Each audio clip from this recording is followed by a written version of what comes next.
আজকে আমরা এসেছি আমতলা সীমান্তে। আমতলা গ্রামটি আসাম সীমান্ত ঘেঁষা। আমতলা গ্রামটি স্বপ্নে মাখা একটি সুন্দর সাজানো গোছানো গ্রাম। সকালে পাখির কলকাকলির মধ্যে উঠে আসে রক্তিম সূর্য। মাঠে গরু, ছাগল, হাঁস, মুরগি চলাচল করছে। রয়েছে আঁকাবাঁকা মেঠো পথ, রয়েছে বিভিন্ন ধরনের গাছ, যেমন আম, কাঁঠাল, নারকেল, সুপারি, কলা গাছ ইত্যাদি।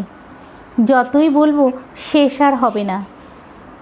রয়েছে চাষের জমি, সবাই সবার মতো করে চাষ করছেন।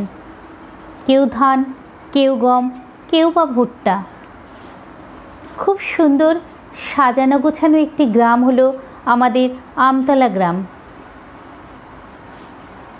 তাই হয়তো এই সমস্ত গ্রামের সৌন্দর্য বর্ণনা করতে গিয়ে কবি জীবনানন্দ দাশ বলেছিলেন, তোমরা যেখানে স্বাদ হয় চলে যাও, আমি এই বাংলার পরেই রয়ে যাব। আমরা আমতলা গ্রাম দেখালাম আর তার প্রাকৃতিক দৃশ্য আপনাদের সামনে তুলে ধরলাম। তবে যতটুকু আমাদের সম্ভব, সব তো জানি না, তাই না? কেমন লাগলো আমাদের অবশ্যই কমেন্টস করে জানাবেন।